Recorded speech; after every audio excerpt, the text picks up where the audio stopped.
Dear participants, please be seated. Our next session is going to be started in 1 minute.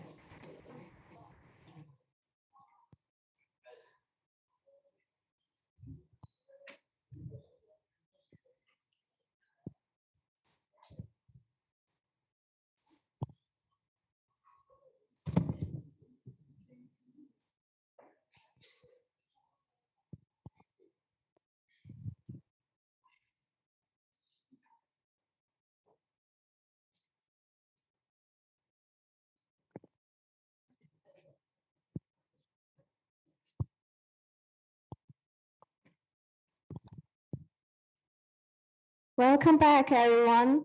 Now, let's welcome our next guest speaker, Mr. Shi Lei, who is a partner of Clifford Chance, based in Shanghai and Beijing. He has also worked at Clifford Chance's Hong Kong and New York office for many years. Admitted as a Hong Kong solicitor and a New York attorney, Mr. Shi Lei is specialized in international arbitration, especially on China-related cases. The theme of his lecture is the preparation of the request for arbitration and statement of defense. Welcome, Mr. Shi Lei. Thank you very much for the introduction. I'm very delighted to join today's discussion. Unfortunately, I wouldn't be able to attend today's session in person, but I'm hoping that it wouldn't prevent us from having interactive discussion on this topic. And also, I'm hoping that we can meet in person in the near future. So today, the topic I'm going to share is about the preparation of the request for arbitration and statement of defense. I'll probably use around like 15 minutes to go through this topic and reserve roughly 5 to 10 minutes for any questions or interactive discussions. As a starting point, you may think this is kind of a like old-fashioned topic where I trust that most of the attendees today have some experiences of doing or otherwise participating in arbitration, not necessarily in like overseas arbitration, but probably also in domestic arbitration, where you already got quite extensive experiences in terms of preparation of the request for arbitration, the statement claim, the statement defense, and other relevant documents. On that basis, I'm hoping that today what we're going to share is not the basics of how to do any sort of like legal submissions or pleadings in any arbitration, but rather how the practice, maybe two aspects. One is like how the practice in offshore overseas arbitration will be different from the onshore domestic arbitration. That's the first topic I'm hoping to share. And the second aspect will be the strategic decisions or strategic considerations to make or take into account when you do the legal submissions and pleadings, because that's where I think the interesting part of any of the like case preparation in terms of arbitration. So I break down the topic into 3 parts. The first part will be sort of an introductory part, which focus on the rules and practice of international arbitration. And here I'm going to compare the practice of overseas or more international arbitration versus what the attendees may be more familiar with, the domestic or onshore arbitration. And then I'll come into some some discussions of the strategic aspects in terms of the preparation, the legal submissions. And for that, they're going to be like different perspectives. They're going to be claimant's perspective. They're going to be respondent's perspective. So this is going to be how I'm going to structure today's discussion. With that, I will first start with like sharing some basic information about the rules and practice of international arbitration. Before joining today's session, I discussed with the organizer about like whether I should focus on the onshore arbitration or offshore arbitration or like just compare them. I think my understanding is that today we're going to focus a bit more on the offshore or overseas or more international arbitration. So with that as a starting point, I will first say that in international arbitration, under the international arbitration rules, which include, like, for example, the SAIA Hong Kong arbitration rules, which is based on ancestral arbitration rules, and also the rules of other like overseas arbitration institutions like HKIC or SIAC. I think the common features of those rules is that they're going to be like two different stages where the parties can submit their pleading or like legal submission. We'll put it like different ways. The first stage will be the stage where you commence the arbitration. So the documents that the parties need to file at the very beginning of the proceedings.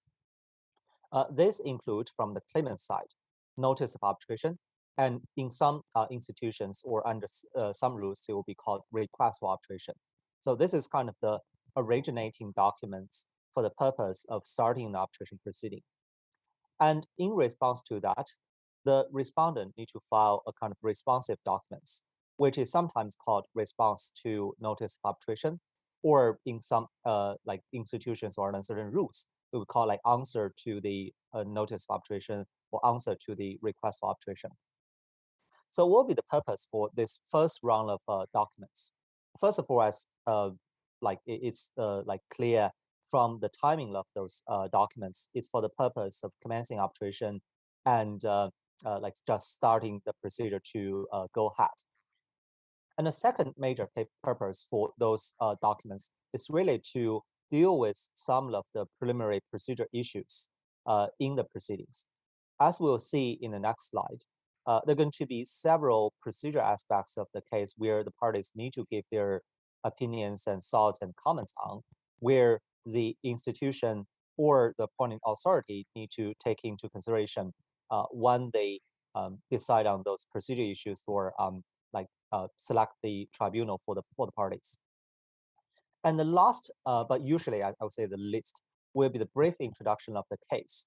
And that's where we sort of see the international or offshore like practice is different from the onshore domestic practice, where in those like commencing documents, it's usually not necessary to set out in great detail of the case. Of course, you need to put in something like should I like just submit a kind of a blank or empty submission to arbitration with no detail about the dispute at all.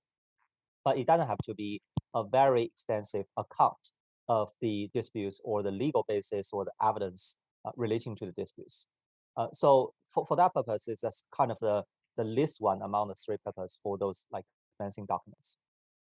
The second stage will be after the constitution of the tribunal. So in you will probably already heard from some other speakers or you may hear from other speakers in the coming days about the general process of international arbitration in overseas or offshore like centers or hubs. There's a common feature of the offshore arbitration, which is that after the arbitral tribunal is constituted, there are going to be a stage where the tribunal will convene a case management conference and discuss with the parties will be the specific procedures or like procedure timetable for the parties to take the proceedings forward. And in that stage, usually the first step for the tribunal to decide the parties to take on is to make their full submissions of the case. And this usually include on the claimant side, in the first round will be the statement of claim. And then the respondent will have opportunity to file their statement of defense and counterclaim. And then the claimant will have another round of like reply. In some case, but not always, the respondent will have also the second round of their submission, which is the rejoinder. Of course, in different proceedings, there are going to be different names. But the key points here is that it is only at this stage that the parties need to provide detailed pleadings of their case.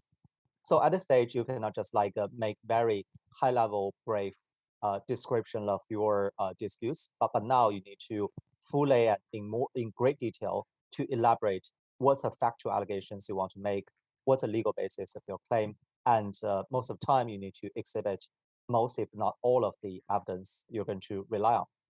So when we talk about the legal submissions or the submissions, actually there are two stages. One is more brief for commencing arbitration, and the other is more detailed for the purpose of setting out the merits of the case. Why we're saying those are different? So in this part, we're going to compare the stage one between the like more international practice and more domestic practice. And here the rules we're trying to compare is actually both from SAIA, but on the left column, we're citing the rules from the SAIA Hong Kong rules, which is based on the unsatural rules, and thus it's very similar to what other international arbitration institutions are adopting, like HIC or SIAC.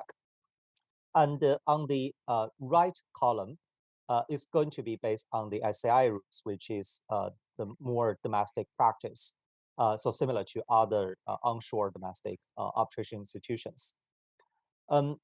Because it's quite detailed, so I just like set out those details here for the attendees reference. We wouldn't like go through all of them one by one, but just highlight a few points to show why we're saying that the international practice is slightly different from the domestic practice. So if we take a look at the first row about the claimant side, you will see that there's quite a long list of the matters that you be included in the notice of arbitration. Here you can say, let's take a very quick look of like item E, which is about the merits. And the description here is a brief description of the claim and the indication of the amount involved, if any. So that's mostly the merits or substantive part of the aspect that need to be included in the notice of arbitration. And if we compare that with the request for arbitration in the SCIA like domestic rules, the relevant or equivalent will be number C, which is a statement of claim, and number D, which is facts and grounds on which the claim is based. And also relevantly, there's going to be number F, which is evidentiary materials in support of the claim and for the identification of the claimant. Although I think in reality, the difference is not always necessarily as apparent as the rule set. So in some of the international arbitration, you also see parties like submit a very detailed statement of claim together with the notice of arbitration. This is definitely permissible under most, if not all, of the rules. And in some of the domestic cases, you will also see the claimant submit a kind of like more high-level, brief description of the claim with more details to be submitted later. So it really depends on like who the parties are, what the strategies adopted by the parties. But why we're like just describe those differences? I think the key points is that under the domestic rules, the default position is that when you submit a request for arbitration, the general assumption is that you need to submit that together with evidence. You need to make your full statement of claim. There are not necessarily going to be another round of submissions where you can elaborate or fully plead your case. But in the international practice, the usual assumption is that notice arbitration is just a stage where you deal with some of the procedure matters and then briefly describe your case. And then you're definitely going to have another round or another 2 rounds of submissions where you can make full submission of your case and full description of the evidentiary and legal basis of your case. And the relevance of those differences is that it's going to affect the strategies the parties can adopt in commencing arbitration, and especially for the mentality when you're trying to commence a case in the international arbitration, which is going to be a topic we're going to discuss in more detail in the slide later. And similarly, for the respondent side, if we compare the response to the notice of arbitration and the statement of defense, I think the key difference is also that in the response, you need to only like very briefly set out your defense, but in state defense, there's a general assumption that you need to set out the factual and legal grounds of the defense and also to submit your evidentiary materials. Okay, And now we come to stage two. In stage two, it's not going to be a comparison between the international practice and the more domestic practice, largely because this stage exists in the cases where you apply the more international or offshore rules, but not necessarily in any domestic or onshore cases. So here, what we're trying to compare are two different styles or two different approaches of dealing with like submissions in more international practice or offshore practice. These two different styles may be slightly like unfamiliar to like Chinese users, but in most of the cases, we now see a kind of debate or discussion when the tribunal are constituted, like which style to adopt. So I'll probably spend a few minutes to discuss what's the difference, because if you're going to deal with some case in Hong Kong, you will see the tribunal probably ask the parties whether you want to use pleading styles or memorial styles. So for pleading styles, it's basically coming from the litigation in common law jurisdictions like Hong Kong, Singapore, England, and Wales. And its key feature is that it break the submission into two stages. The first stage is what we really call like pleading. So basically plead your case. And the second stage will be the evidence stage. So in the first stage, you need to set out your full like case, but you don't necessarily need to submit all of your evidence together with your pleadings. So they break down those into two different stages.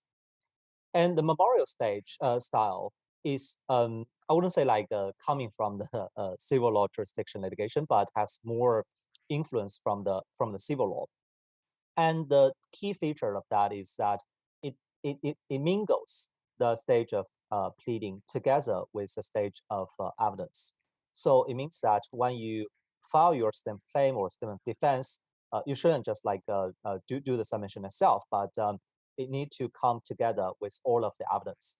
And in terms of evidence, we're not only talking about documentary evidence, which are like very familiar to any like civil law lawyers, but also witness statements and expert reports. So the idea is that when you make a case, you should also let the parties know what evidence you have to support your case. Those two styles, on the face of them, don't seem to be significantly different. It's just a matter of like whether you combine the pleadings together with evidence or not. But in practice, in certain type of cases, it will have some difference on the parties' like strategy. So we'll briefly compare the advantages of each style. For the pleading style, the structure where you submit pleading first and then with evidence to follow after the parties have had a chance to exchange their pleading. The good part is that because I think that the natural influence or not natural consequence of different style would be that if you only need to make your pleading in the first stage, it usually means that neither party need to spend too much time at the first stage, because they only need to make their pleading without worrying too much of like putting together their witness statements, putting together their expert reports.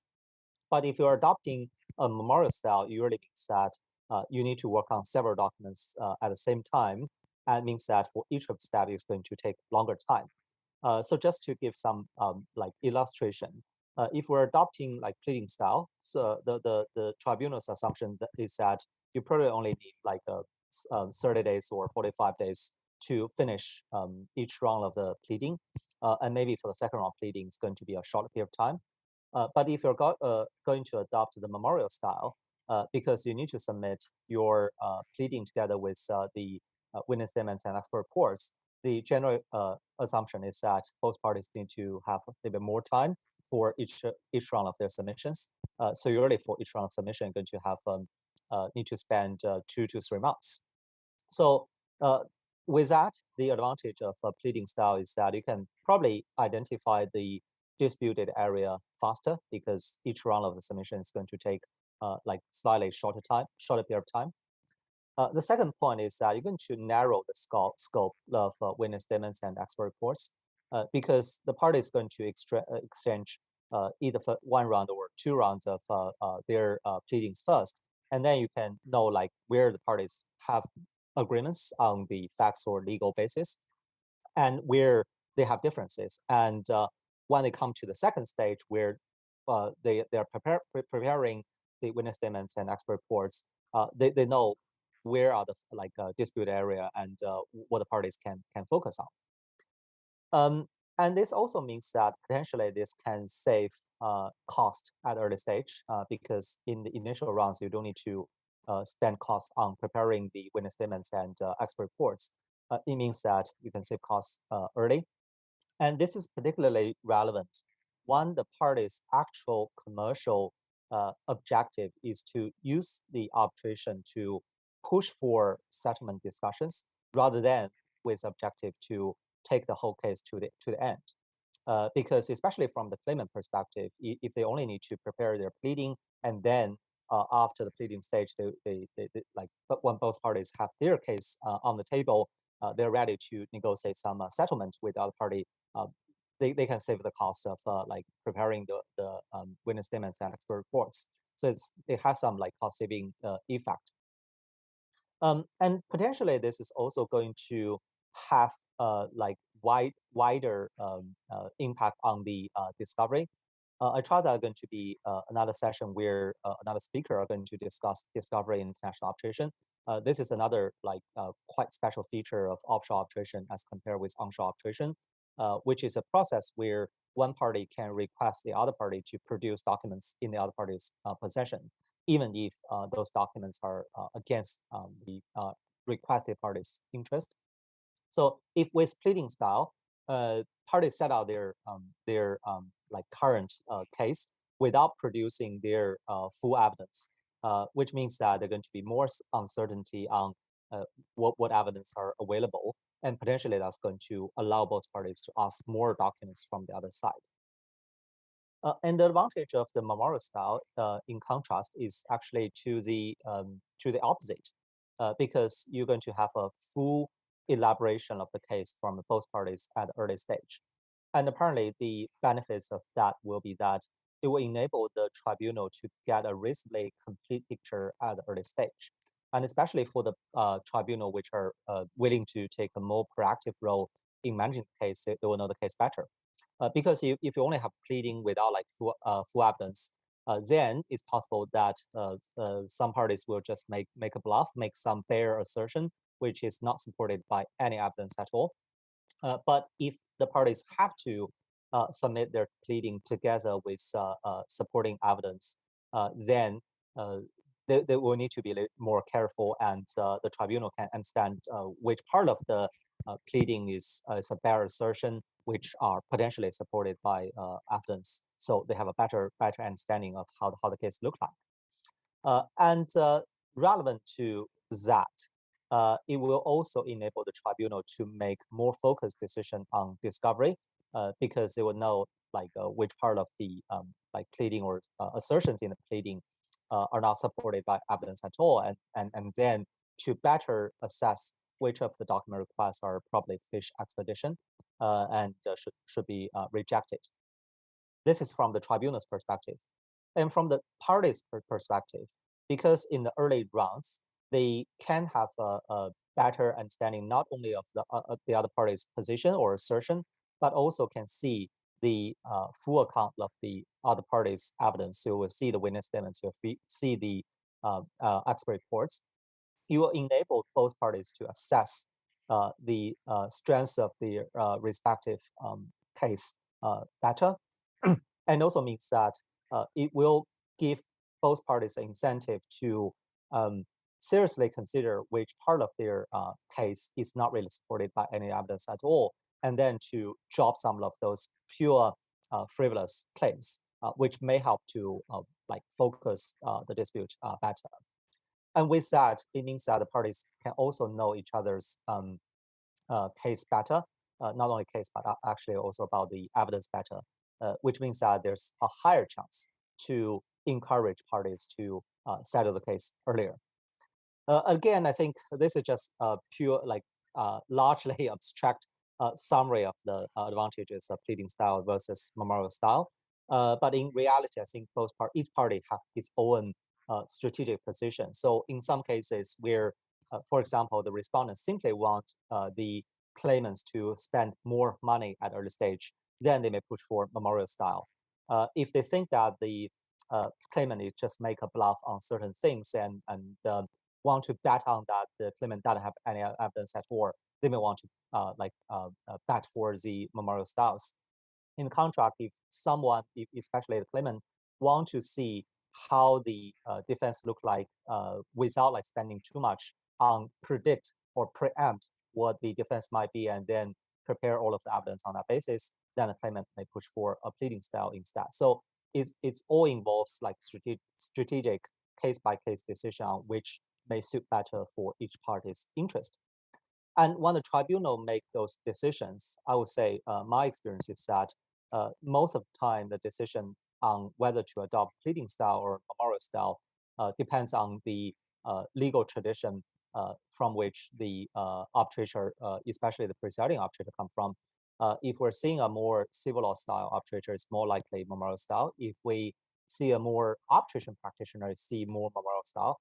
But if the presiding arbitrator like come with some significant common law court experiences, like a former judge in Hong Kong or a practicing barrister in the common law jurisdictions, there's a relatively like stronger tendency to choose pleading style. So that's kind of the most driving force for adopting which style. But of course, when the tribunal makes this decision, they will also need to consider various other factors that the parties submit.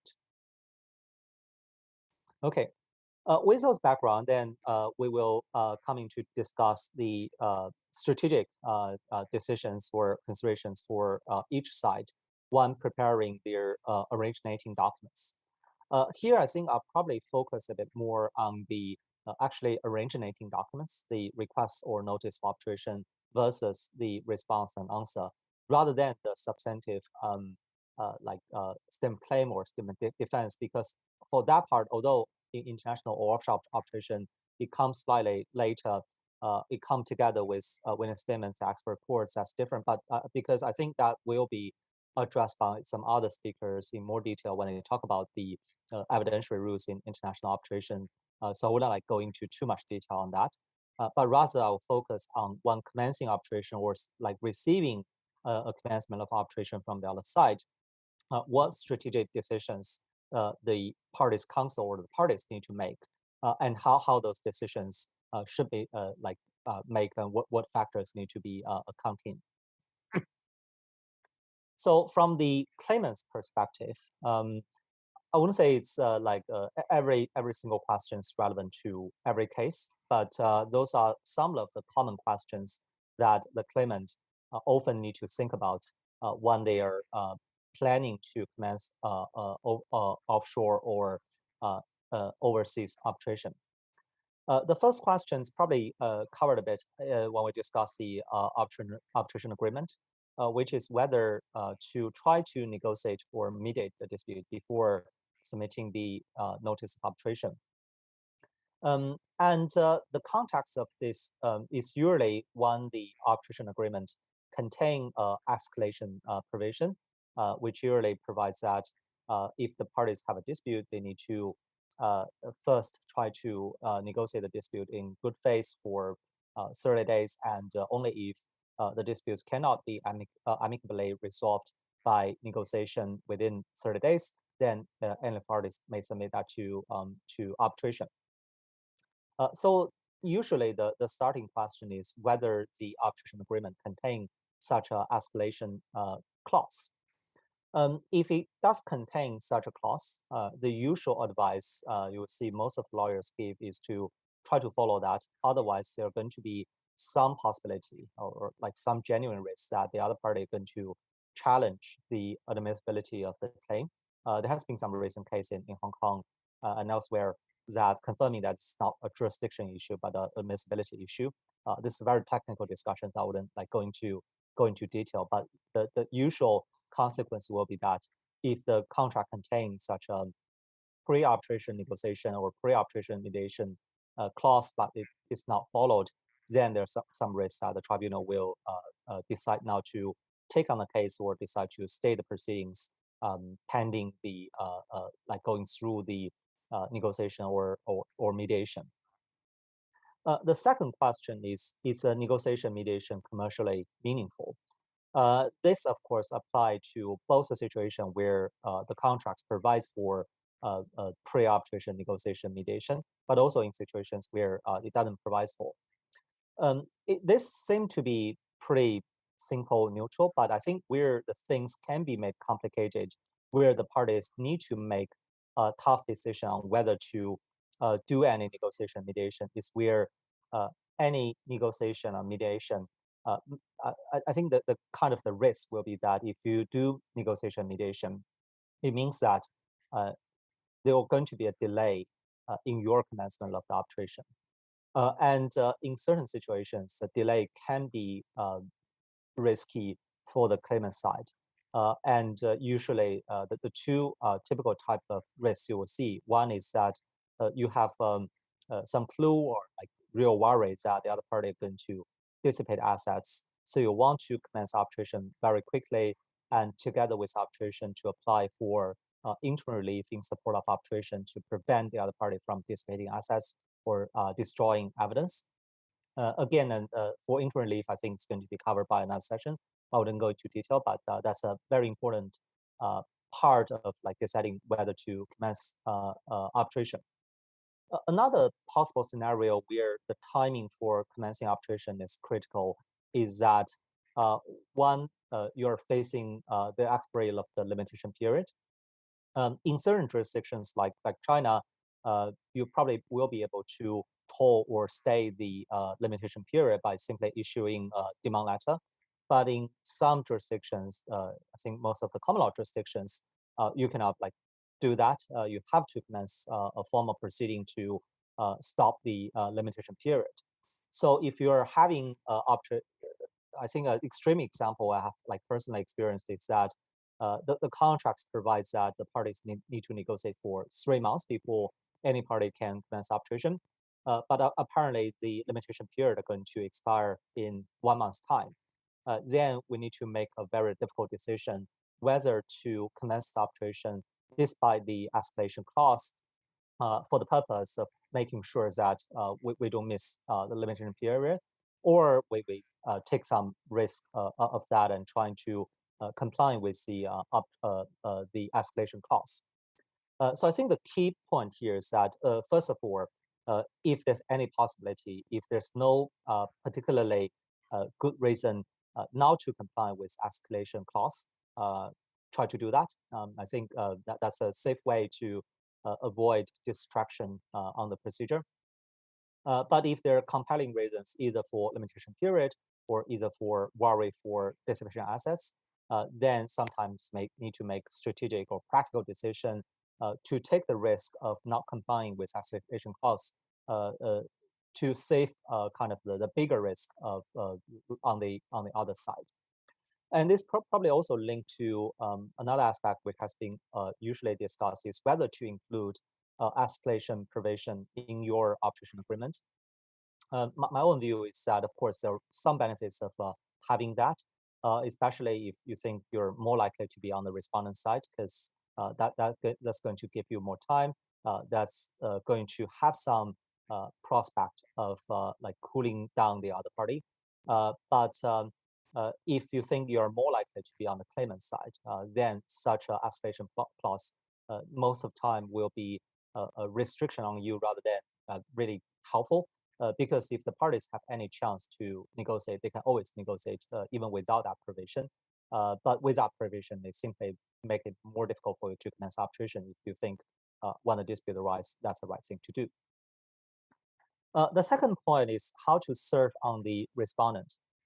We talk about the service because that's where the offshore arbitration is also quite different from the onshore arbitration.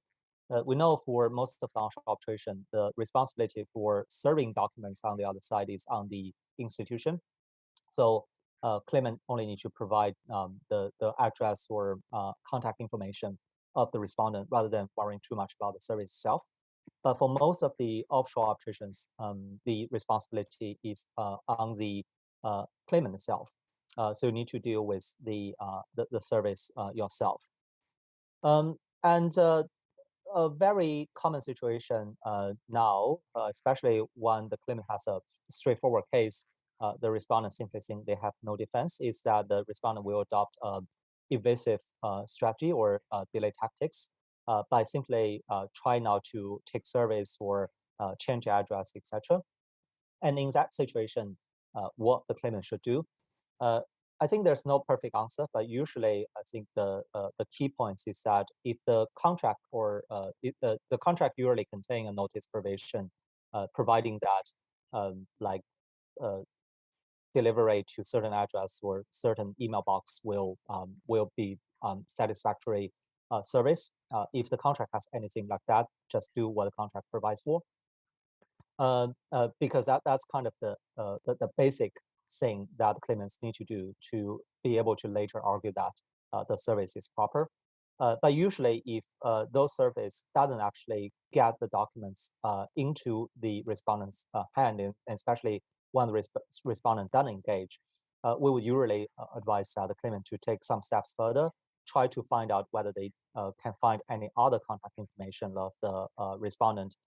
And even if this is not required by the contract, but try to do all of those because improper service is usually a ground for denial enforcement of up to award or set aside at a later stage. So you probably want to do as much as possible to minimize the risk that the respondent later say that there's no due service of the documents.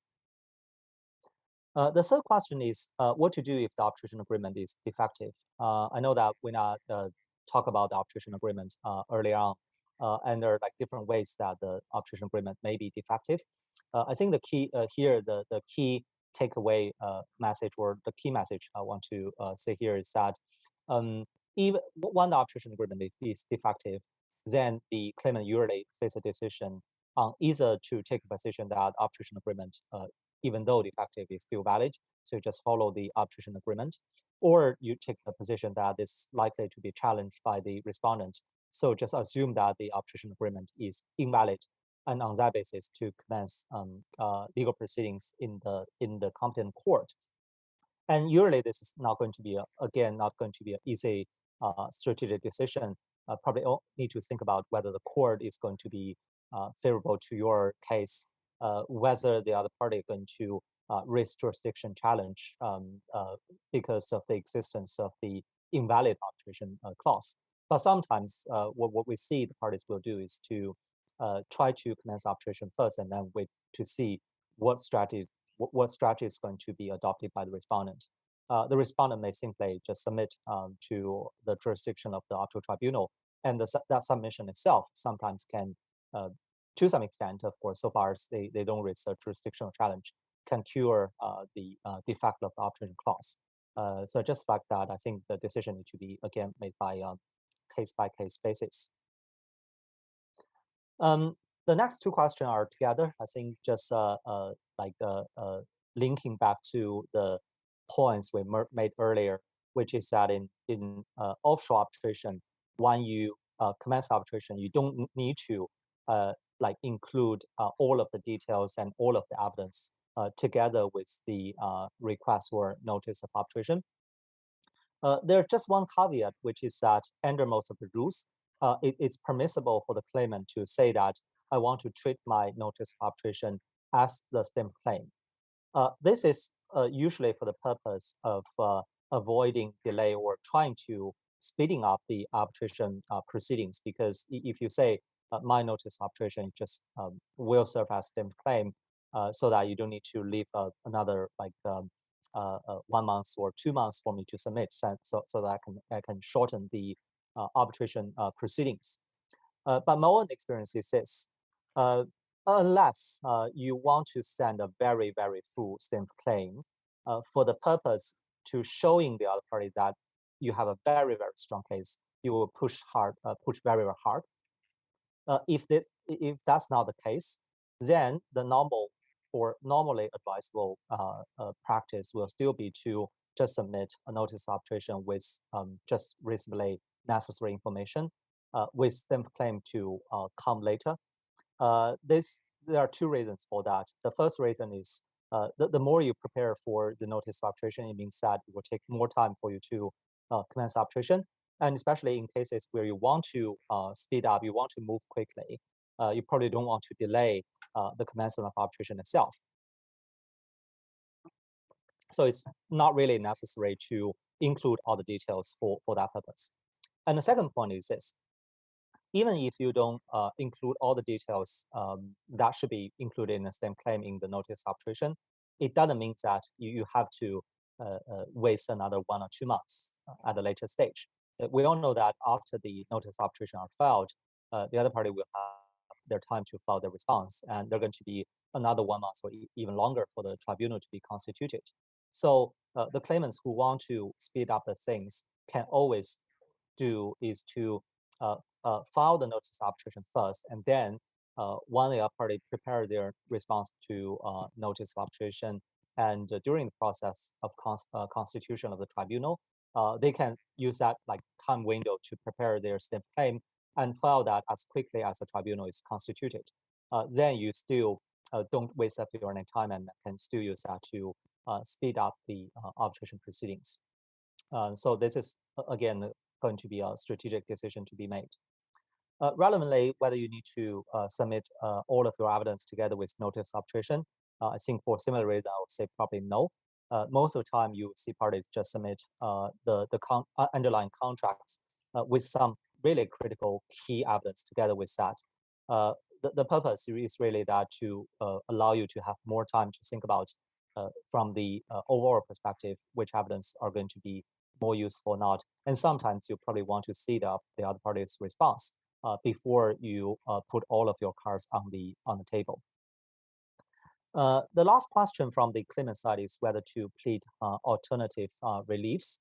I think I would say that in offshore arbitration, alternative reliefs are really common. So probably I think typical scenario would be that you will say my primary relief sought will be like specific performance, but if the tribunal think specific performance is not kind of a proper, then you ask alternatively the tribunal to grant the relief for damages. You sometimes say that, like for example, your primary claim is that there's a fraud on the other party, and with that you can ask for rescission. But alternatively, you plead that if the tribunal think there's no enough evidence for fraud, you would say there's a negligent misrepresentation, and on that basis, you ask for damages instead. And this is very common in offshore arbitration, mainly to give you more room to like deal with different situations, especially at this early stage. So even in cases where you don't think you want to put in your alternative reliefs at the very beginning, probably want to reserve right to do that later on. So I think this is like advisable in many of the cases. Then we will discuss from the respondent's perspective. For the respondent's perspective, the first question always, well, because we're kind of on the responsive side, so usually the clock starts to tick when the client receive the notice of arbitration. Sometimes it comes as expected when parties engage in long like debate or conversations on the dispute, then you can expect that they are probably going to commence arbitration, so it comes without surprise. In some situations, it would just like come out of blue and you receive that as a surprise. Because today I think most of attendees are lawyers, so the typical situation we will face is that a client come to us say, I received this notice of arbitration, whether I should engage in the proceedings or just should I default because either because I think I have a bad case, so I just don't think I can make any defense, or some clients will think that there's little chance for them to win in the substantive stage, but if they default, if they don't engage, then in the enforcement stage, they can say that there's no proper opportunity to present your case, so can ask for denial of enforcement or set aside. I would say that of course, there will be situations, extreme situations, where some clients, for some reason, just simply decide not to engage in the arbitration proceedings itself. But most of the time, this is not the good strategy because uh, simply default wouldn't prevent the arbitration proceeding to going ahead or providing the respondent with enough grounds to resist enforcement of the arbitral award.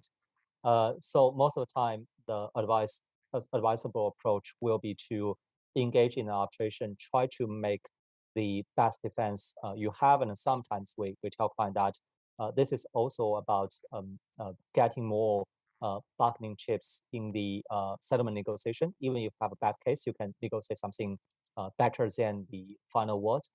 So if you engage, you will have some procedure room to try to either like slow down the proceedings or try to deal with some of the like claims or try to create some procedure hustles to the claimant, which will put yourself in a better position to negotiate a better deal. So putting aside the cost relevant to that, I think most of the time engaging in arbitration will be a right approach. The next question is whether to request extension of time for submitting response. This is very often seen because quite often, especially for the respondent, which is like appoint a lawyer pretty late or want to slow down the proceedings. When they come on record, they will say, "Oh, I just received this. I don't have enough time to prepare all of my evidence, so I need to have another 1 month or 2 months before I can submit my response." Um, this is normal, but doesn't mean that it's always like granted. I think the recent experiences we have with major institutions is that the institution will most of the time grant some extension, but wouldn't be too long. I would say it's very, very rare to see extension for more than like 2 weeks. So some room for bargaining, but not much, and not really going to slow down the proceedings. And this is also linking back to the early point we make is which is that in the international or offshore practice, you don't need to submit all of your evidence, all of your defenses in the response or answer. You just need to comment on the procedure issues and set out very brief defense.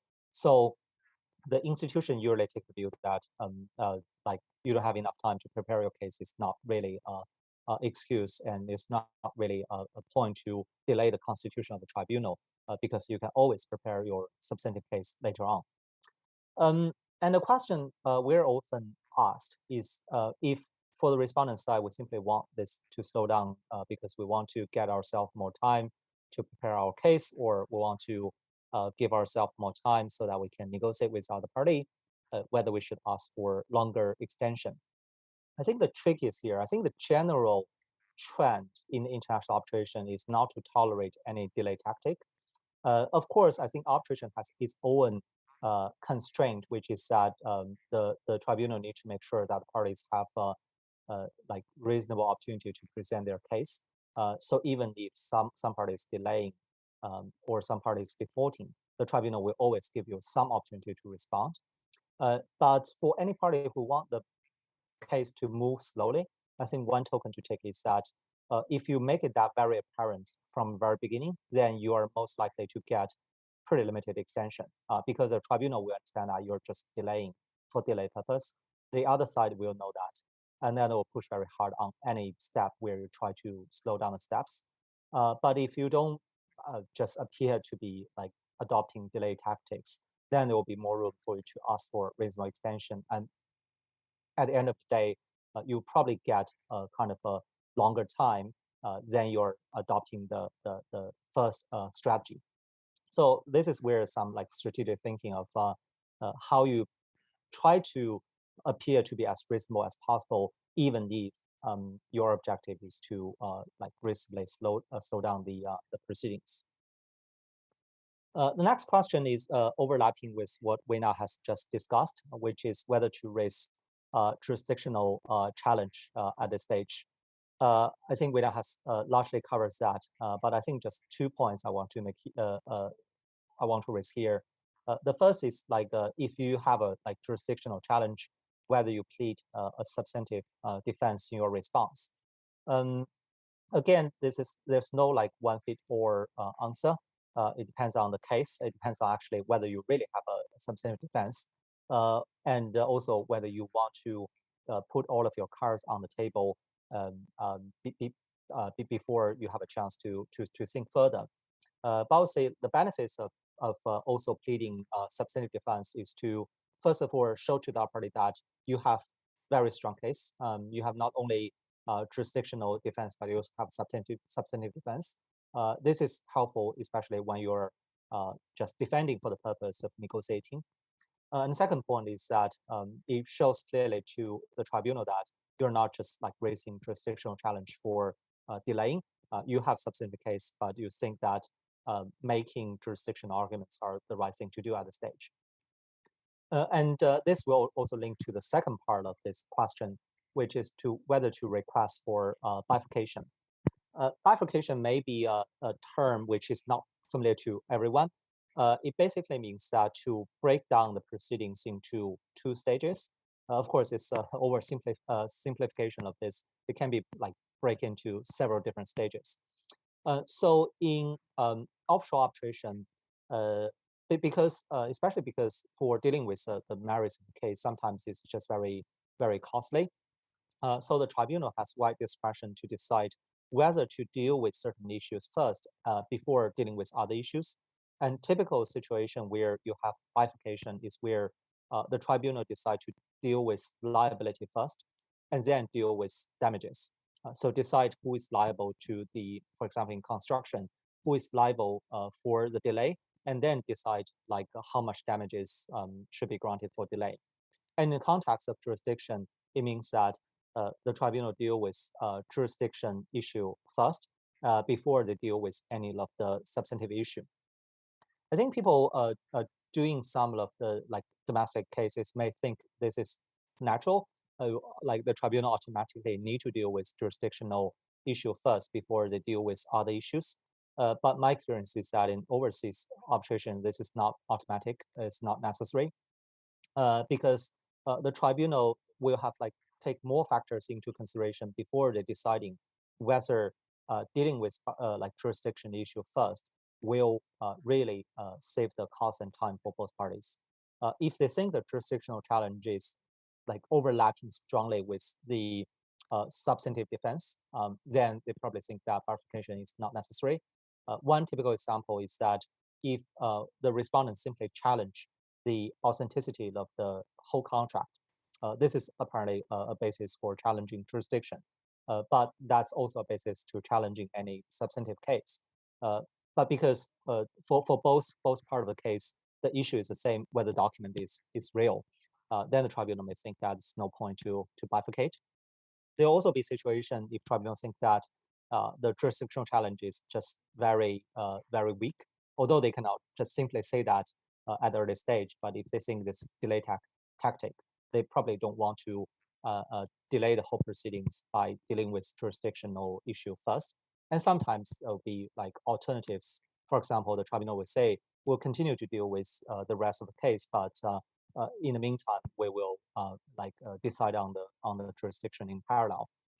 So here I think it's going to be a big topic, but the point is that this is not automatic. You need to apply, and whether tribunal will grant bifurcation for jurisdiction is going to be made on a case-by-case basis. The next question, two questions are really overlapping with the claimant side. How many details you need to include in your response, and how much evidence to be submitted together with the response.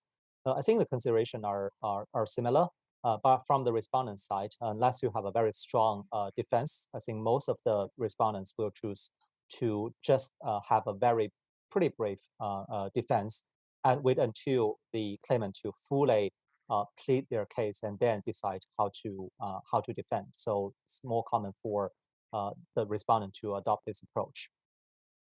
The last question is whether to include a counterclaim. this is more of a substantive issue because I think the starting point is whether actually you have whether the respondent actually have a counterclaim. And the second point is whether you're just raising a counterclaim for offsetting the other party's main claim, or just to make things look a little bit more complicated so as to get more bargaining chip in the negotiation. So that's the strategic decisions behind that. But one interesting point here is like sometimes you choose to bring a counterclaim, sometimes you choose to commence a new arbitration and then make it a main claim. There are different considerations for both. Some parties think that if I'm the claimant, I'll probably be in a better, stronger position to drive the case and send a strong message. So I'd rather just not to bring a counterclaim, but rather to commence a new case. Sometimes the party would think that if I bring in a counterclaim, then the counterclaim will be just like make the main case like slower, so may benefits of doing that. But the only point I'm going to raise here is that nowadays most of the major institutions have a stronger like rules on joinder and consolidation of arbitration proceedings. So even if the respondents choose to commence a new arbitration to make their claim, there's still quite strong possibility that this new case can be or should be merged and consolidated with earlier proceeding. So it's less effective than before. So this is going to be another consideration when you choose to whether bring your claim in the current proceeding or commence a new one and bring claim as a claimant. All right, think right time, just conclude my presentation.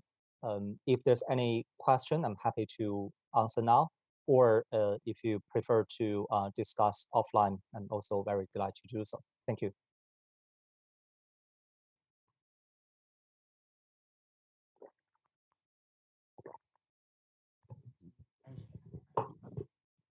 Thank you, Mr. Shilei. Thank you for your lecture that contains multi-angle about rules and practice of international arbitration, the claimant's perspective and the respondent's perspective. And we are going to have a 10-minute tea break. We prepare some desserts and drinks outside the conference hall, and you can enjoy it. 我们在外面准备了茶歇，就在会议室的外面。10分钟之后，我们再开始下一个环节。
Please be seated.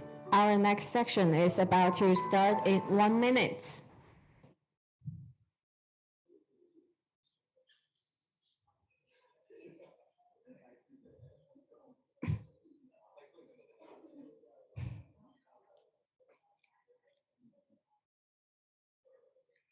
Dear participants, thank you be back, and we are going to continue our study. The next section is the afternoon's module 3, which is about appointment of arbitrators, conflict of interest, and challenge of arbitrator. The guest speaker of the module is Ms. Fei Jia Jessica. She is currently the joint coordinator of King and Mellon's worldwide arbitration practice and a SCIA arbitrator and a member of the firm's DR management. Ms. Fei Jia is widely recognized leading international arbitration and dispute resolution specialist with over 25 years experience. Welcome, Ms. Fei Jia. Okay, thank you for the introduction. And sorry I couldn't be on site with you guys. I have to connect remotely, and hopefully in the near future I would get to meet people in person in Shenzhen. Very glad to be here to discuss with you the important issue of arbitrator appointment. And I think for those who have experience in international arbitration or in arbitration would have heard there is a very famous saying, your arbitration is only as good as your arbitrators, which stress the importance of the quality and experience of your arbitrators. If you don't have the right or good arbitrators, your case might be difficult in many ways.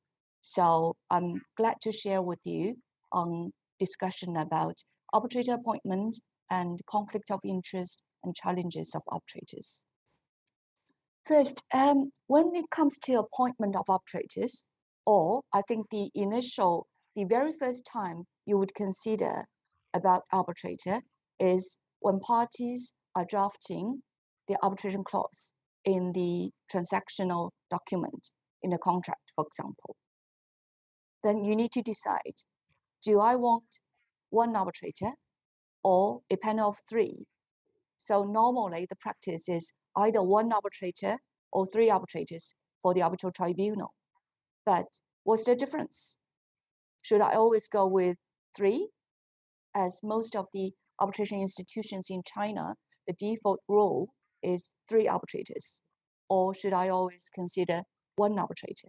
What are the pros and cons? Which one should I choose? Should I be bothered about the number of arbitrators? Of course, yes.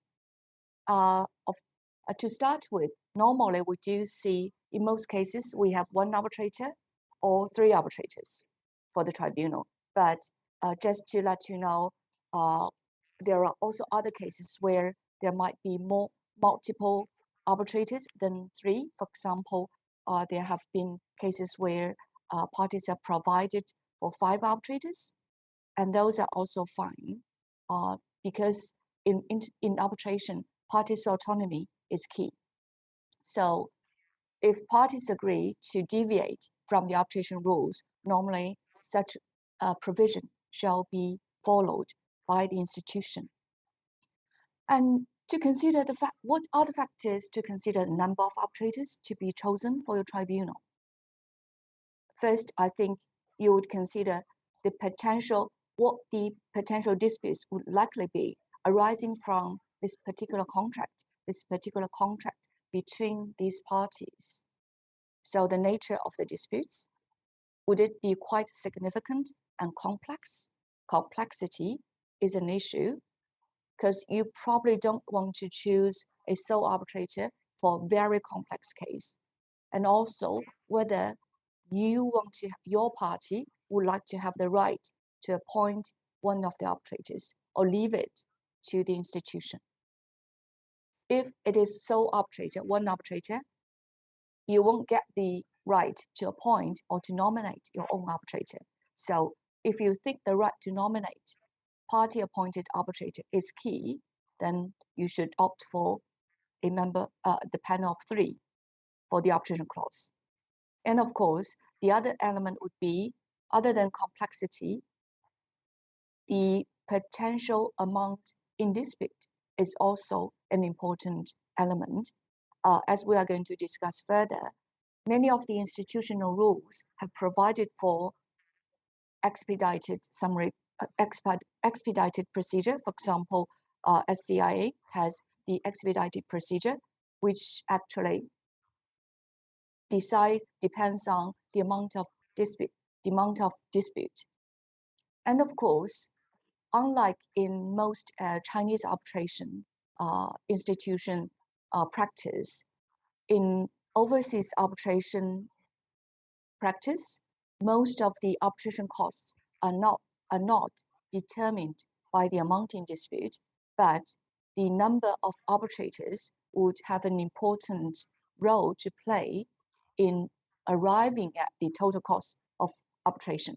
Because normally for arbitrations, for example, seated in Hong Kong or in Singapore, the arbitration institution will charge a relatively small percentage of arbitration fees for administration of the case, while the big percentage, likely more than 80% or 90%, would be arbitrators' fees. And those arbitrators' fees depends on, for example, a number of arbitrators. Normally, 3-member tribunal will be more costly than having just one arbitrator.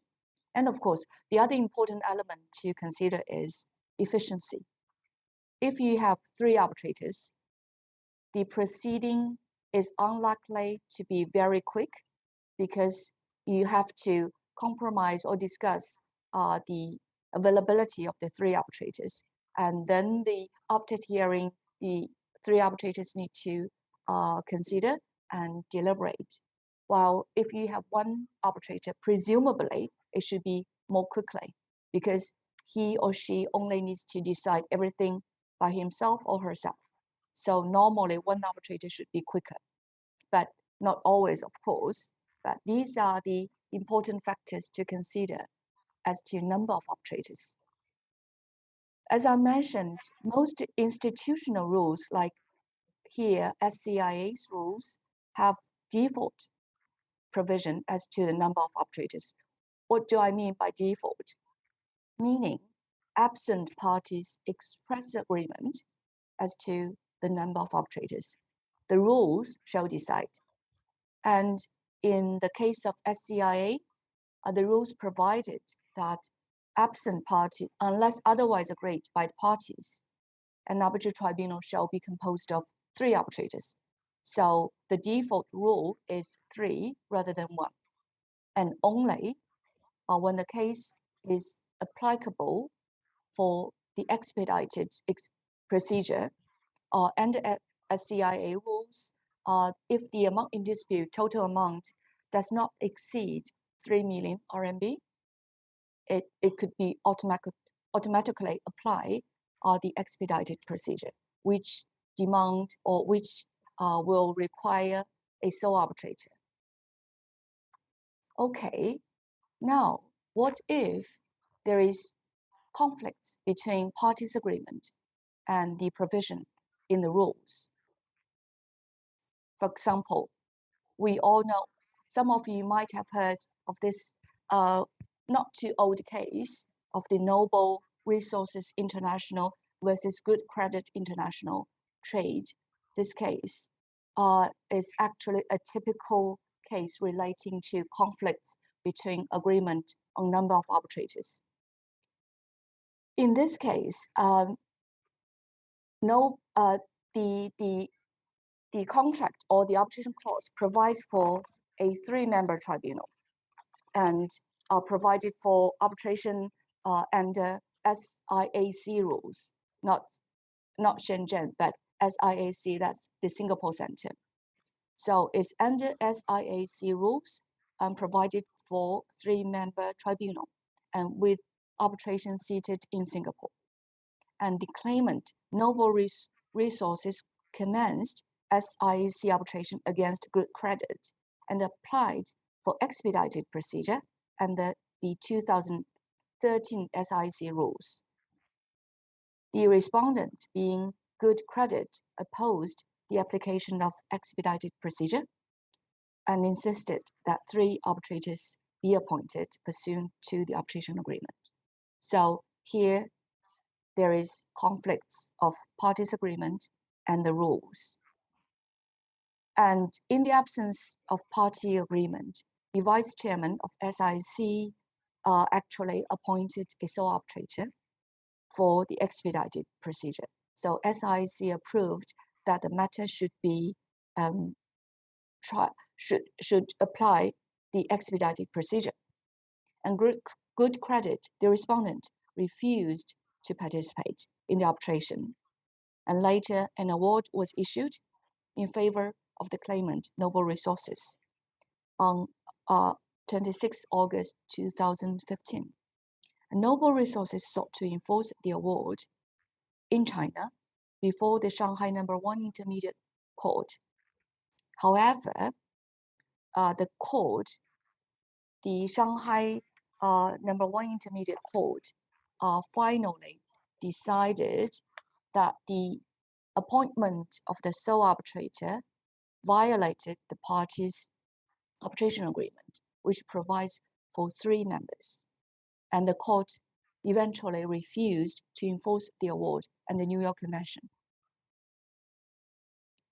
The court emphasized that party autonomy is the foundation of arbitration proceedings. So whether the SIC is wrong or the court is wrong, it's hard to say. The SIC emphasized the efficiency of the arbitration. But in this case, actually, it does pose great risk to the parties if you provide for something different and then provide for something different and then applied for different procedure. This actually, in particular, for the claimant, because when it comes to enforcement, there is huge risk. So be careful. You need to be careful in thinking about the number of arbitrators when you draft your arbitration clause. And next topic would be, so given the importance of arbitrator, who shall I appoint as my party's arbitrator? What are the criteria? Other than, under the rules of Article 30 of SCIA rules, each party should appoint 1 arbitrator within 15 days from the date of receipt of the notice of arbitration. But the task is now in front of the party and their counsel, who to choose for their party-appointed arbitrator. Is it just pick a name from the panel of arbitrators? It is definitely not that simple. A lot of consideration need to be given into the choice of your arbitrator. As I mentioned earlier, for example, you need to consider the nature of the disputes. What are the disputed issues? Whether it involves very serious legal issue or it's more a commercial contract issue. And whether you'd like to have an arbitrator who is more black law letter arbitrator, meaning will likely to follow the law very strictly or be flexible and commercial in making the decision. So depends on the nature of the disputes, depends on the complexity of the disputes. And if in the case of cross-border disputes, let's say between a Chinese party and a foreign party, you would also need to consider the chemistry of the tribunal members, who to appoint, whether the arbitrator might have bias against Chinese parties, and who might be the chairman of the tribunal. So a lot of issues you need to take into consideration. And of course, whether there have been previous collaboration, for example, whether someone has been appointed by the firm or by that party, and whether that arbitrator is good for this case. And also do you want to have a lawyer background arbitrator, or for example, a background with accounting background or industrial engineering background? It all relates to the different nature of the disputes and what would be the key disputed issue in the matter. And one small point, is there ex parte contact permitted? Normally, no ex parte communication with the arbitrators, including in particular with regard to your own party appointee. But in general, in international arbitrations, at least for these international arbitrations seated outside mainland China, and actually I think it is common practice that you may check with candidate arbitrators. That's ex parte, but only to check with the candidate arbitrators for potential appointment, to clear conflicts, and to mention very general information of the potential dispute. For example, the general nature of the disputes rather than the real disputed issues. These are fine for international arbitration. And no ex parte communication only relates to no ex parte discussion of the case with the arbitrator you are going to appoint or during the process of the arbitration. And next issue is about the appointment. Once you have your own party appointed arbitrator, then you need to decide who appoint the presiding arbitrator, the chairman of the tribunal. It is very, very important to have a right chairman. We all know the importance if you have practiced as counsel. Because in a tribunal of 3 members, the tribunal chairman or chairperson does play a super important role to manage the proceedings and also to conduct the discussions and the hearing and deliberate with the 2 other members of the tribunal. So who is the chairman or chairperson is very important. If parties have not agreed otherwise, normally will be appointed by the institution, and SCIE has provided for 3 methods for appointing the chairman, the presiding arbitrator of the tribunal, presiding arbitrator, either to be appointed by the SCIE, by the institution, or to be jointly appointed by the co-arbitrators. And third, there is also a potential use of a list of more than 3 candidates recommended by SCIE. Okay, if we request the institution here, SCIE, to produce a list of 3 candidates, normally parties will send their requests to SCIE to specify what they think the presiding arbitrator should have, what criteria they think the presiding arbitrator should have. And that's actually normally is important, and I would encourage you to consider that, because sometimes institution is administering the disputes, but do not necessarily know the nature and the complexity of the disputes. So they may not have the most suitable candidates in mind. So parties' guidance would be helpful, and to make sure you get the right arbitrator for your case. Now, let's discuss about a very important issue. We mentioned about how to select your arbitrators and presiding arbitrator. And then we all heard about one important issue. Actually, at the beginning of the appointment, there should be conflicts check by each and every arbitrator. So that's why we normally will email arbitrator candidate for them to do conflicts check. But I understand in many domestic arbitration cases, some arbitrators are not that strict in conducting conflicts check. Only big law firms probably will have a more comprehensive conflicts check system. So that could actually potentially raise a lot of issues. If the arbitrators later turn out to have conflicts of interest, then there is, the arbitration proceeding shall be adversely affected. At least there will be huge delay to the case.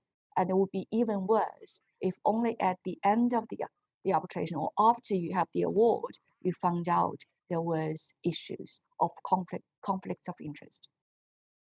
Okay, on conflicts of interest, to start with, all the institutional rules have provided for that the arbitrators should be impartial and independent. So independence and impartiality are the basic requirements for sitting as arbitrators. Even if you appoint an arbitrator, that party-appointed arbitrator shall not act as party's advocate or counsel.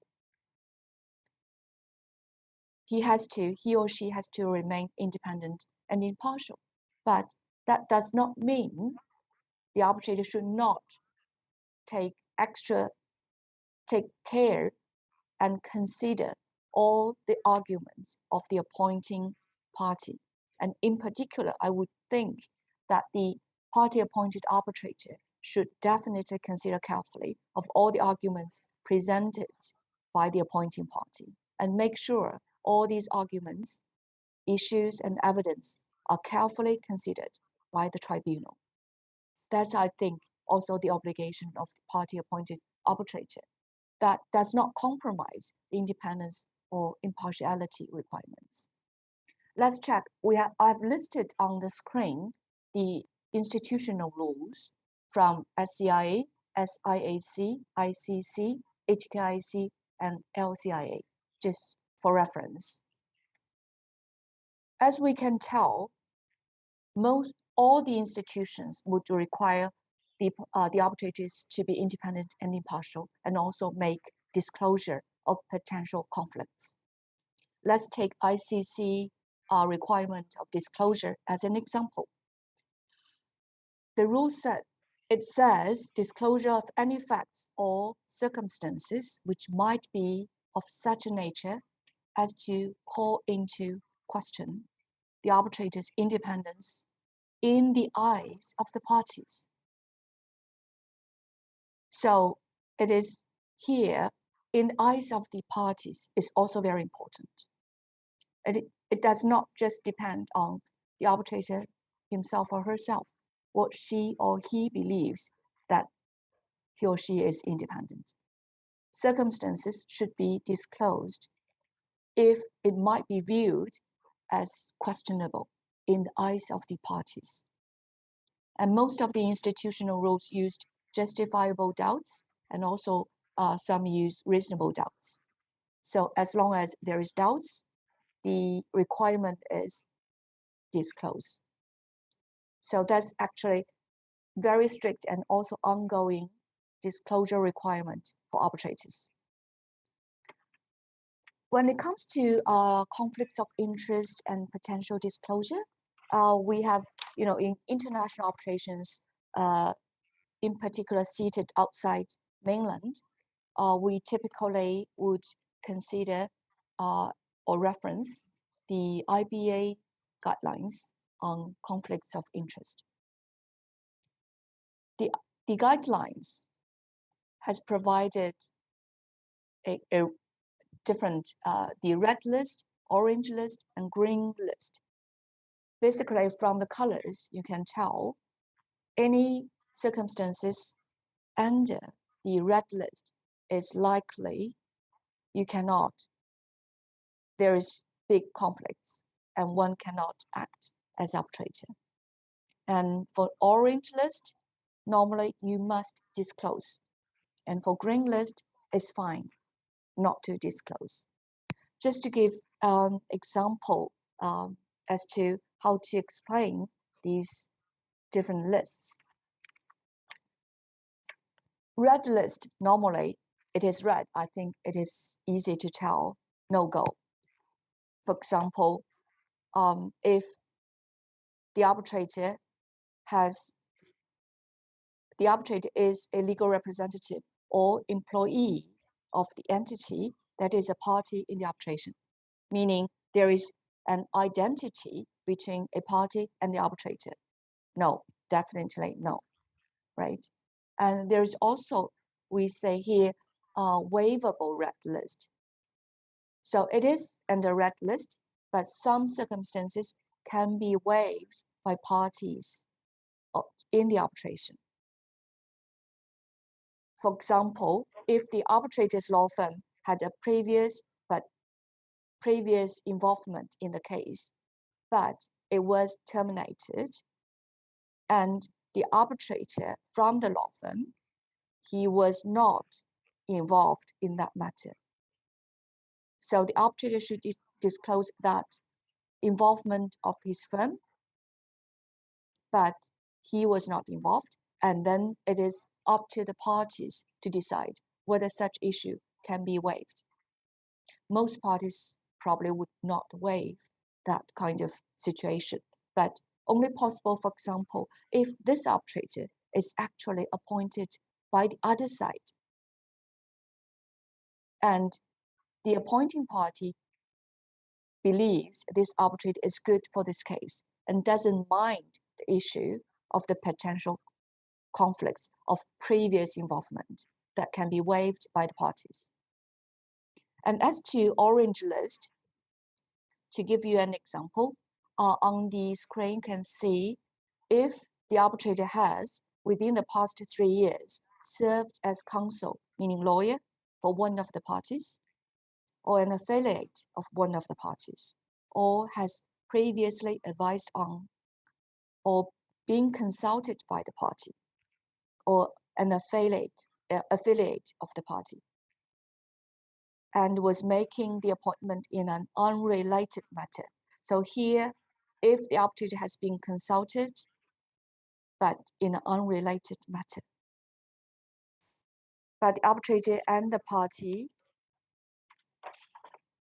or the affiliate of the party have no ongoing relationship, that's under the orange list, but that still need to be disclosed, and then subject to the party's decision whether they want that arbitrator or not. The other example is the arbitrator's law firm is currently rendering services to one of the parties or to an affiliate of one of the parties without creating a significant commercial relationship for the law firm and without the involvement of the arbitrator. Here is the emphasis is also on there is no significant commercial interest, meaning that service is not so significant. The law firm of the arbitrator will not derive significant revenue from that matter. So that one is under the orange list. If, on the other hand, if the law firm has a significant matter with significant revenue from that party, then definitely is under the red list, and the arbitrator cannot accept the appointment or should withdraw immediately. The other scenarios which might give rise to a challenge, for example, we might have encountered certain issues as to the relationship between the arbitrators and the counsel and other arbitrators on the tribunal. For example, what if the arbitrator and the counsel for one of the parties is from the same law firm? Is it fine? No, it is not, generally not acceptable. Of course, there might be, it is waivable if parties agree. And the other scenarios and the orange list, for example, including the arbitrator and one of the arbitrator and the other and another arbitrator are lawyers in the same law firm of a 3-member tribunal. 2 arbitrators are from the same law firm. Most of the time, for example, if we are consulted as arbitrator candidate, we definitely will take that into consideration if we already know who are the other members of the tribunal. Normally, you would not nominate someone from the same law firm or the same chamber. If you know about the barrister chamber, most of the barristers they have their own chambers, but the barristers are unlike law firm partners. They are in theory independent from each other, although they may enter one barrister chamber, but still it is something under the orange list if two of the arbitrators, or one arbitrator and the other arbitrator, or counsel for one of the parties are members of the same barrister's chamber. Those are actually definitely need to be disclosed. And in my personal experience in arbitration cases, for example, for cases seated in Hong Kong, we should definitely pay careful attention as to avoid that situation, because sometimes, although the barristers are in principle independent from each other, some may have closer relationship than with others, or the relationship can be very tricky. So we need to be very careful to avoid that situation, to avoid any potential issue, and to risk the fairness of the award and the fairness of the process. Scenario which might give rise to challenge. Also, we have. I want to give an example. The arbitrator had a prior involvement in the dispute. We discussed this because many of the arbitrators, of course, are practitioners, are lawyers, so they might have prior involvement in the dispute. What do we mean by prior involvement? It could have been the arbitrator has given legal advice or provided an expert opinion on the dispute to a party or an affiliate of one of the parties. Or the arbitrator had a prior involvement in the dispute, let's say has provided expert opinion. Those are generally called under the waivable red list. So waivable red list is up to the parties to decide whether they would waive, and normally the other side would not waive these circumstances. And of course, there is possibility that the parties really trust that arbitrator and think he is a perfect candidate of the case and believes in his independence and impartiality. And then both parties can agree. So that's waivable red list. But in my experience, it is very difficult to have parties to waive such kind of circumstances where the arbitrator has prior involvement in the dispute.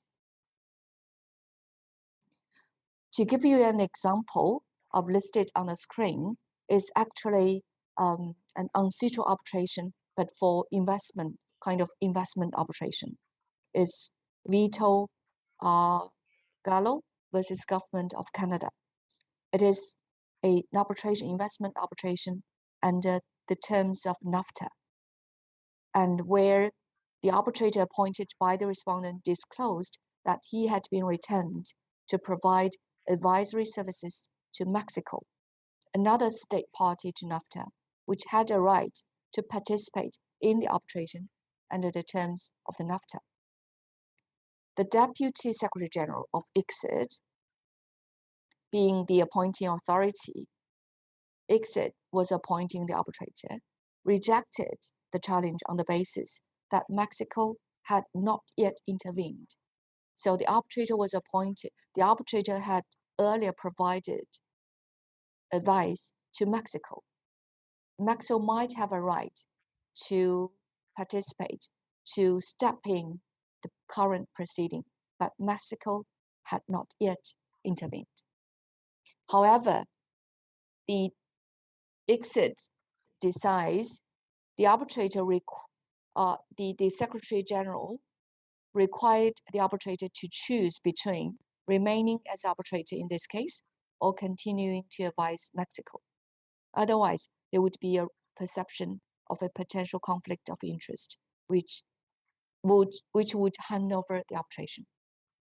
But in most of the situations, parties would be very sensitive to issues like these and would not accept. So when we appoint the arbitrator, I think we should also be very careful not to appoint an arbitrator that might be challenged. Scenarios which might give rise to a challenge. Okay, issue conflict. We discussed about the red list and orange list. Orange list, here the issue conflict could remain to, for example, we all know, for example, one arbitrator who is a well-known scholar, a law professor, has publicly advocated a position on the case or a particular issue, whether he has published his views in a paper or a speech or otherwise, and he is known for being very clear on that position, then he has a clear position which actually relates to the issue in the current dispute. Then this might be an issue conflict, because you don't want an arbitrator who might have bias towards certain issue before even examining the evidence and the case. What would be green list? The arbitrator, for example, if the arbitrator has previously expressed a legal opinion, such as in a law review article or public lecture concerning an issue that also arises in the arbitration, but this opinion is not focused on the case, meaning not the key issue of the case, which should be fine, is green list and does not need to be disclosed or cannot give rise to a challenge. Okay, we have discussed some of the scenarios that might give rise to a challenge and what are not. So next would be, if you want to challenge an arbitrator, what are the procedures? Under SCIA rules, the procedures is first, normally, the arbitrator, when being appointed, need to make disclosure. And some may not make any disclosure. Some may make certain disclosure.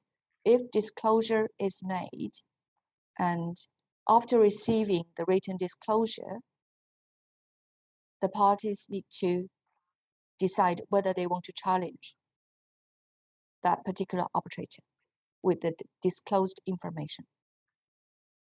And the party challenging the arbitrator shall state the reasons on which the challenge is based and provide supporting evidence.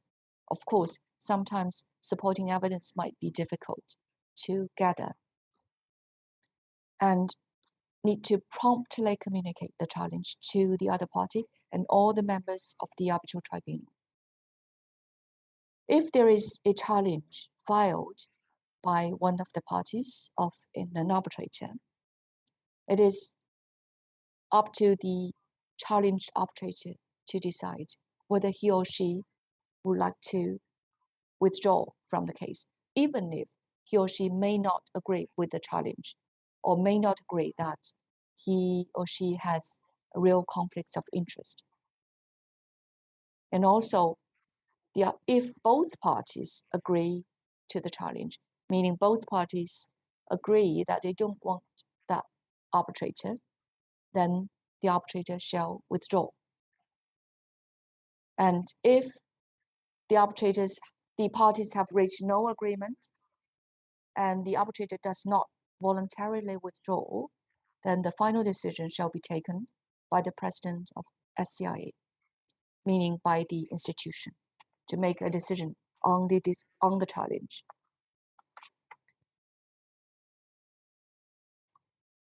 Okay, So whether you would like to challenge an arbitrator or not, it is a tricky issue. I here just want to share with you a real world story about arbitrator appointment. This is the famous case called Halliburton versus Chubb. The case stems from multiple arbitrations that started from an explosion in the Deepwater Horizon drilling rig in the Gulf of Mexico. So we all heard about that event. In 1992, Halliburton entered into a liability policy, insurance policy, with Chubb. Chubb is an insurance company. Halliburton brought an arbitration against Chubb in January 2015 when Chubb refused to pay Halliburton's insurance claim. In June 2015, Mr. Kenneth Rockison, QC, was appointed as the third arbitrator to chair the tribunal after a contested hearing in the High Court. So Mr. Rockison, a QC, he was appointed as chairman of the tribunal. And Mr. Rockison disclosed that he had previously acted as an arbitrator in several arbitrations which involved Chubb, the respondent here. The High Court did not see that as an impediment, and Halliburton did not appeal the appointment. So Mr. Rockison was appointed. And later, in December 2015, Mr. Rockison was appointed as an arbitrator by Chubb in a separate arbitration. Remember, the first case I just mentioned, Mr. Rockison was appointed as chairman of the tribunal. And here, shortly after that appointment, the respondent in the earlier case appointed Mr. Rockison as its party-appointed arbitrator. That's in December 2015. And in August 2016, Mr. Rockison was appointed as a substitute arbitrator in another arbitration relating to the Deepwater Horizon incident. Mr. Rockison did not disclose these subsequent appointments to Halliburton. In November 2016, Halliburton discovered Mr. Rockison's subsequent arbitral appointments and asked him to resign. Mr. Rockison accepted that he had failed to disclose to Halliburton his subsequent appointments in the arbitrations involving, Transocean and Chubb, and offered to resign if the parties agreed. However, Chubb, the respondent, objected to Mr. Rockison's resignation. In December 2016, Halliburton made an application to the High Court of England to replace Mr. Rockison, which was heard in January 2017, but dismissed. So Halliburton also appealed, but the Court of Appeals upheld the High Court's decision. And the case came before the Supreme Court in November 2019.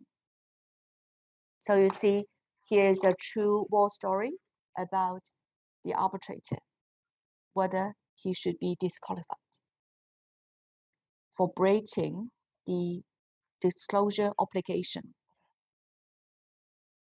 But eventually, the Supreme Court's conclusion is Mr. Rockison breached. So first, the Supreme Court decides Mr. Rockison breached his duty, legal duty to disclose his appointment in the subsequent overlapping proceedings.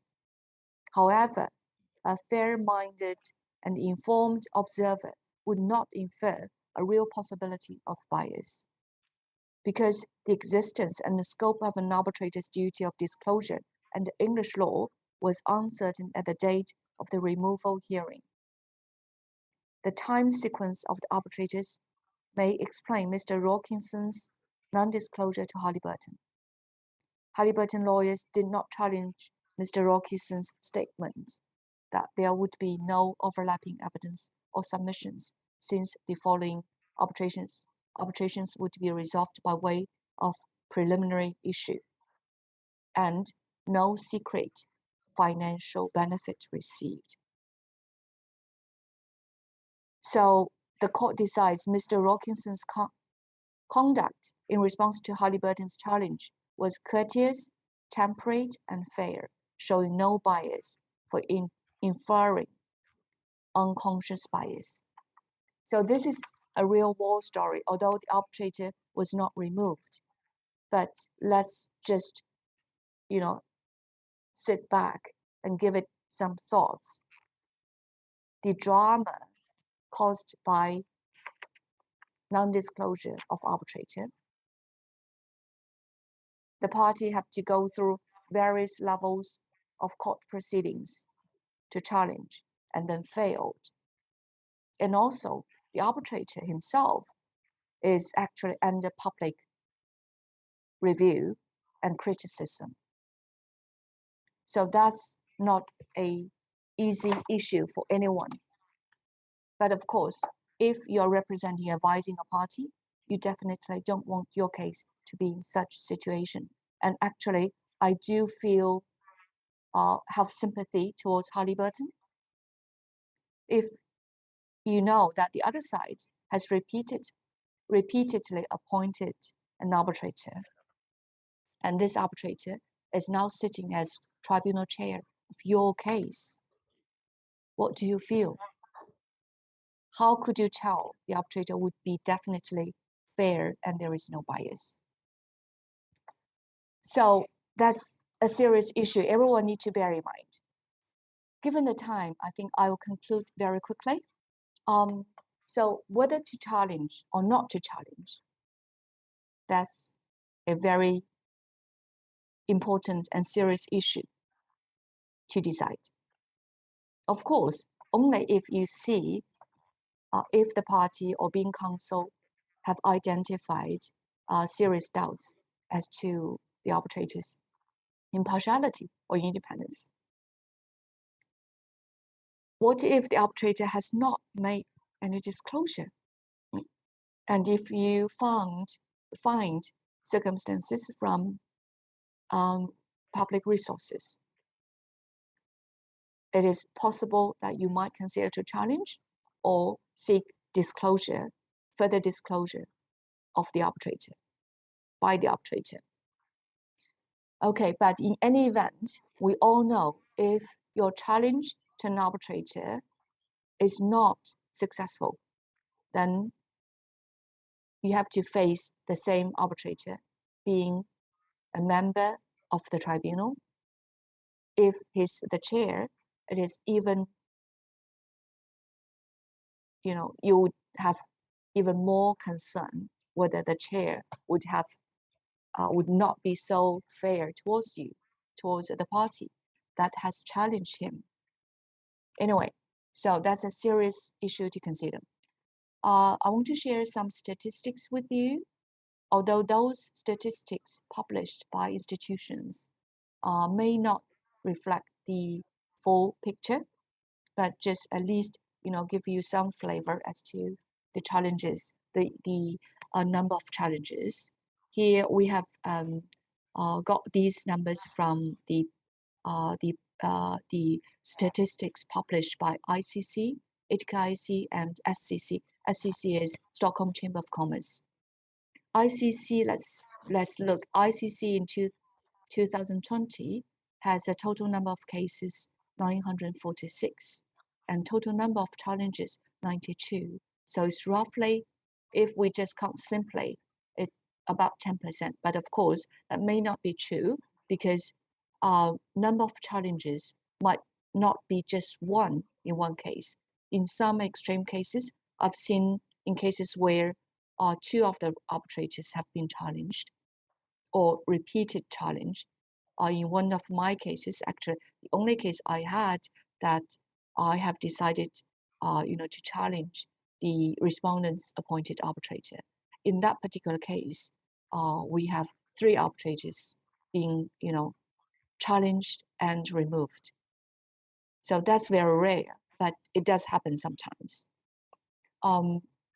And successful challenge, ICC statistics is only 5 out of 92 in 2020. So meaning the rate of success is quite low.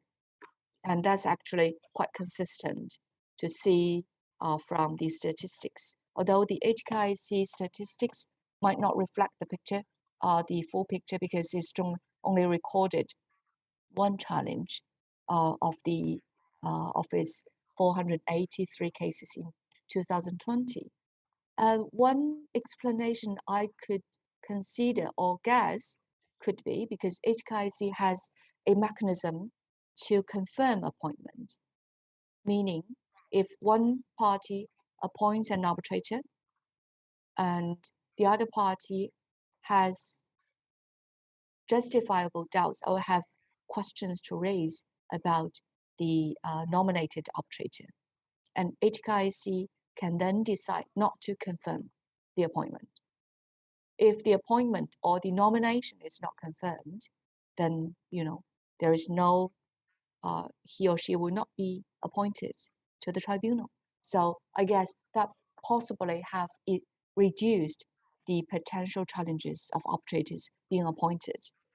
And as the case I mentioned, it was actually a SCC Stockholm Chamber of Commerce Arbitration Institute case, where actually, from my own experience, I could tell that SCC has been quite strict and determined at the early stage of the case to remove or support challenges or objections to any arbitrator at the early stage of the proceedings. I understand the rationale would be they don't want the situation continue so that the process of the arbitration might be compromised, or the eventual award would be compromised at later stage. So SCC has taken a quite strict and aggressive approach in the early stage of the arbitration to determine whether the arbitrator can continue, even if the arbitrator does not withdraw voluntarily. So, last point to make is, as I mentioned, it is a tactical issue to challenge or not to challenge, whether your challenge might be successful.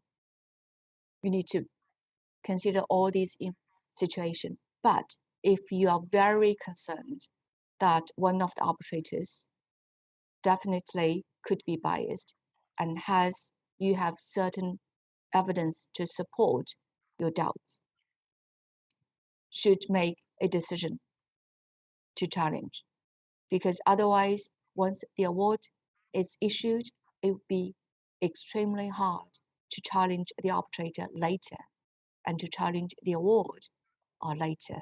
So I think that's something you also need to make a decisive decision when the circumstances justify a challenge. And of course, you need to consider the relationship with the remaining members of the tribunal.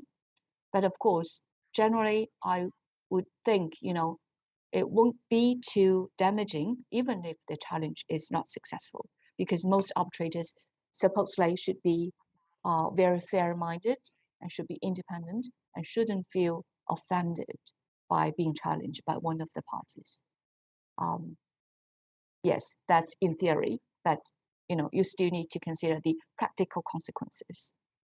And of course, challenge will also cause certain delay of the proceeding and also costs. If your challenge, in particular in overseas arbitration, if the challenge failed, the challenging party also may need to bear the costs involved.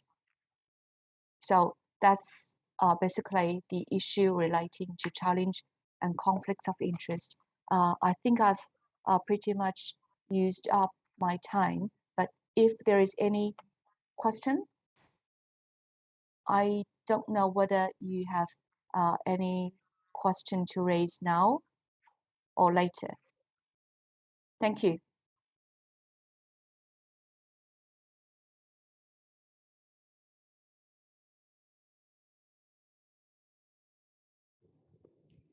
Thank you, Ms. Jessica Fei, for your lecture that showing us the key elements of arbitration, appointment, and the challenge of the arbitrator. Well, the participants, we are going to have another tea break. It's the second round, and we are going to come back in 10 minutes for our last lecture. 我们有第二轮的茶歇在外面，然后大家可以休息一下，10分钟之后我们会有最后一轮的课程。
Hello, everyone.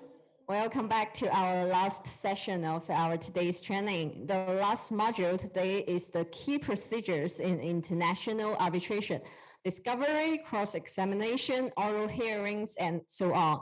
The last guest speaker is Ms. Lin Yanhua, a partner of Founder Partners and a SCIA arbitrator. She specializes in dispute resolution, including litigation, arbitration, compliance, and government enforcement matter. Ms. Lin also regularly handles commercial and administrative litigation before the PRC courts and represent domestic clients in offshore proceedings, including class action in the US. Welcome, Ms. Lin Yanhua. Thank you. Good afternoon, everyone. My name is Yanhua Lin, and I'm a partner of Founder Partners, a PRC law firm. Thanks for the invitation from SCIA. I'm truly glad to be here to share my experience and observations on international arbitration proceedings. I hope that you can find this section helpful.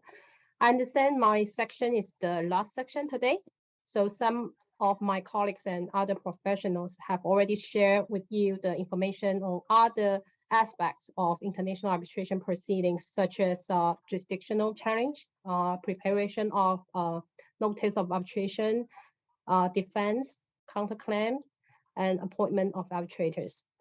On my part today, I will go through the key procedure of international arbitration, mainly focusing on 3 key procedures: document production, cross-exam, and oral hearing.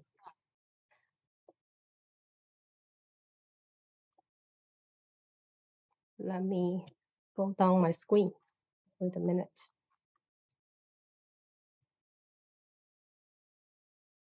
Okay, before we dive into the detail of the 3 specific procedure steps I will share today, I firstly start with a general flow chart of the major procedure step of a whole international arbitration process.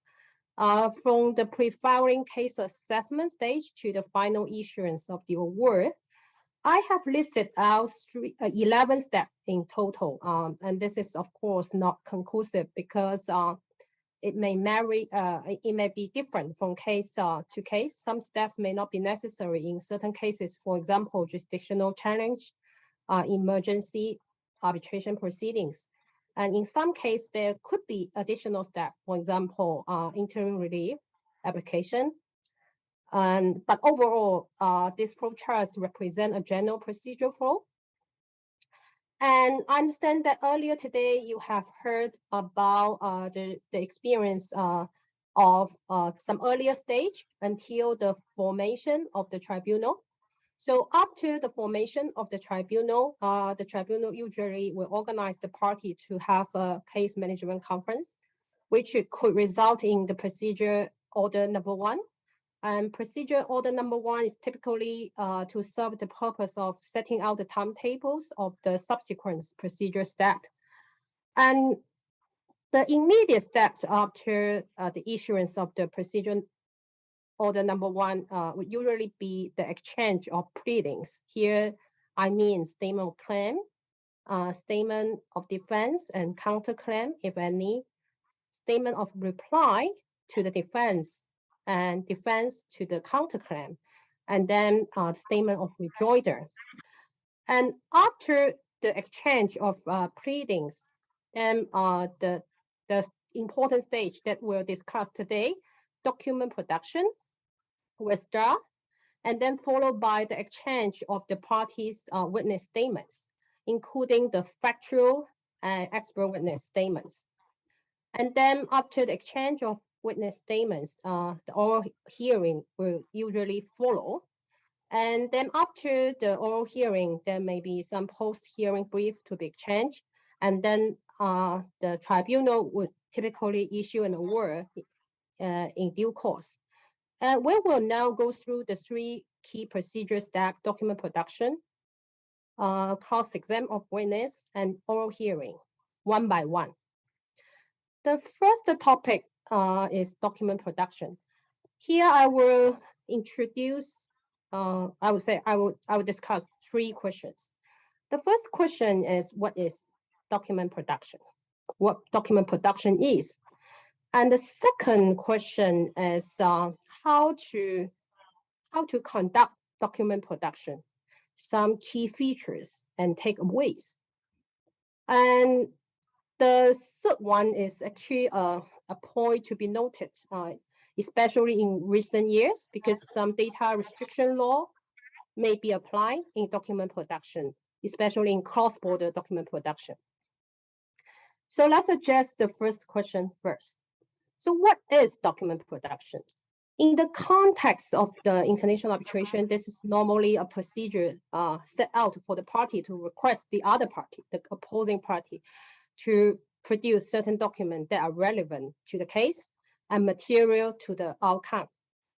And in order to let everyone have a concept of what document production is, we need to make some comparison.